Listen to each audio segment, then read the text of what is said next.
So, yung thought yan, natindihan ko yan na parang something, hindi siya ang Diyos. High priest of, belonging siya sa Diyos. Kasi yung word na of. Pero siyempre, si Kristo tinawag din na high priest. Okay?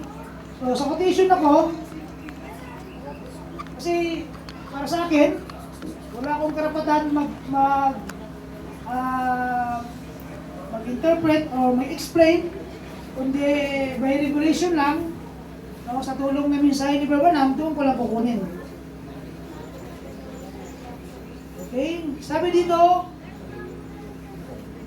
sa isang message, so this man was without father, without mother, without beginning of days or ending of life. So sa ending, doon pa lang sa word na without eh. Wala talaga. So which is, maintindihan natin na ang Diyos walang beginning, walang simula. Eternal God siya. And whoever He is, He still lives, and He was king at the time of Salem, which is interpreted King of Peace. Kaya alam natin na ang kapayapaan nagmumula lang sa Diyos. At siya ang hari ng kapayapaan. Ay alam natin na nung nahulog ang tao, ay walang kapayapaan sa kanyang sarili. Na hindi matatagpuan sa isang tao ang kapayapaan. Yun lang yung thought dyan.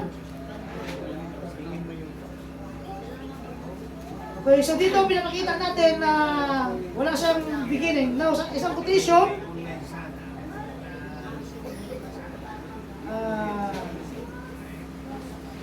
sa who is Melchizedek,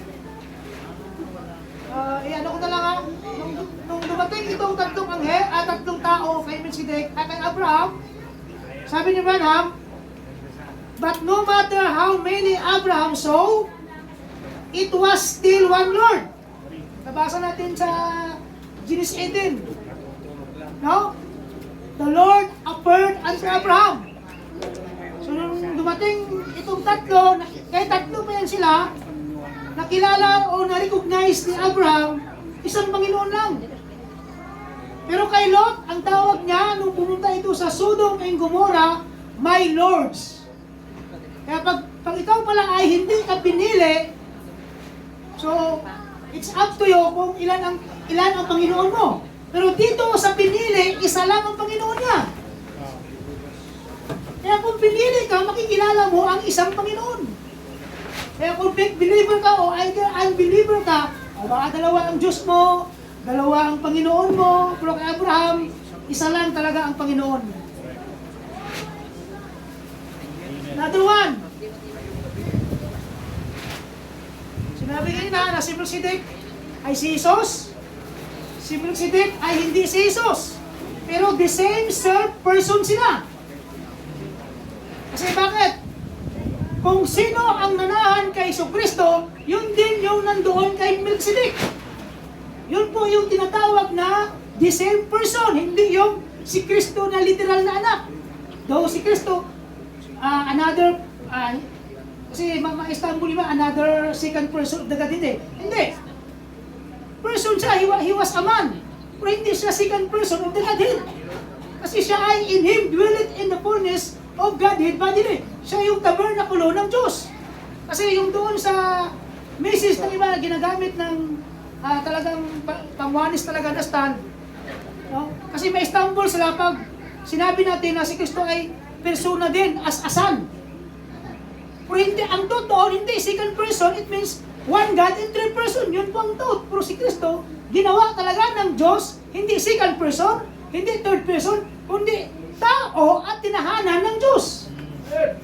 The same person, the same spirit, one God all the time. Ngayon, sabi ko, Jesus was manifested in the Old Testament in a theophany in the person of Melchizedek. Hawak din nila to.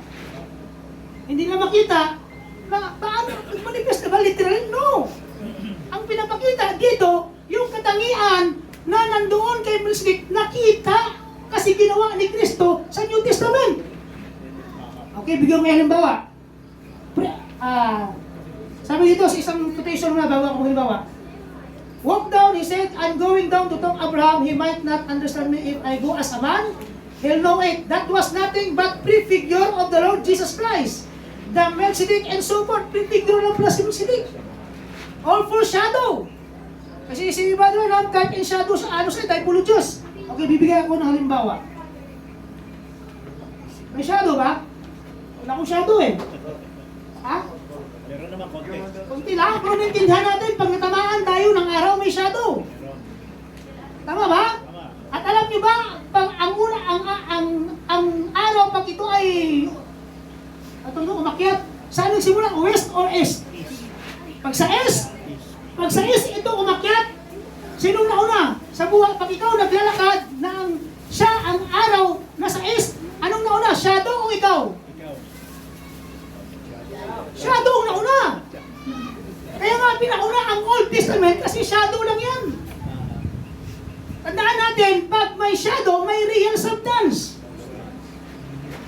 At yung real substance, ako, triune being. Nakuha? Pero yung shadow, hindi yung triune being. Ang forma niya, tao lang. Pero shadow lang siya. At yung shadow niyan, ako din yan. Kaya nga tinawag si Melchizedek na is Jesus kasi shadow siya. Kung hindi talaga siya. Kaya ang Chupo ni tinawag na Jesus Christ kasi ang shadow ko, hindi pwede si Brother Francis. Ako yan. Kaya kung anong movement ko sa real substance, yun din ang movement ng shadow. Tama ba yun? Kung magkaway-kaway ako, kaway-kaway din sa shadow. Kaya si Melchizedek ay shadow lang ni Jesus Christ. Kung paano diniscern niya si Sarah, diniscern ni Jesus ang babae sa woman at the well. Yun yung manifestation doon. Kasi ang totoong plano ng Diyos nasa New Testament. Kasi blueprint lang yung Old Testament. Okay, yung engineer ka, isip, blueprint, and then yung totoong material na, itayo. Kaya si Jesus, kaya si Melchizedek ay walang iba kundi Diyos. Shadow lang siya as a chupaning or siyempre, na-meet niya si Abraham, nasa glorified body, pero chupaning may binanggit din sa Pabanam. So shadow lang si Melchizedek ni Jesus Christ. Kasi pagdating ng tanghali, hindi na makikita ang shadow. Kaya we never heard anymore Melchizedek but become Jesus Christ. Prefigure of the Lord lang siya. Kaya nga si Jesus Christ ay between ng New and Old Testament. Siya yung katuparan ng Old Testament. Diba maganda, no? Pag shadow, ano yung movement ng shadow, hindi pwedeng mag-move ang shadow kung hindi doon sa real substance. Kaya itong si Melchizedek ay praise God, katawan lang ng Diyos, ng Espiritu. Kasi kung paano si Kristo ay kumikilos dahil sa Espiritu ng Diyos, ganon din si Melchizedek kumikilos lang dahil ang Diyos nandoon mismo. Kaya ang kita ko dito, kaya maghanap pa ba ako ng ibang interpretation? Kasi malinaw na ang sabi ng prophet eh.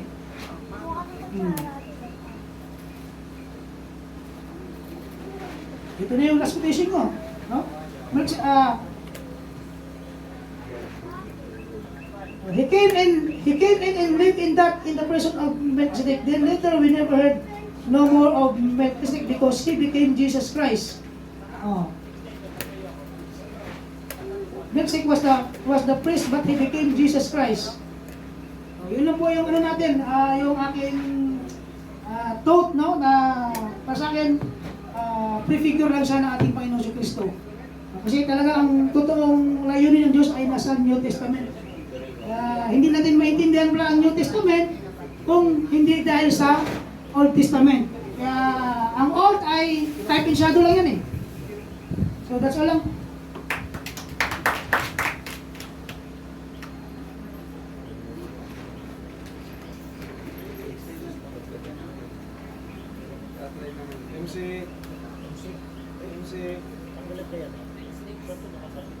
MC.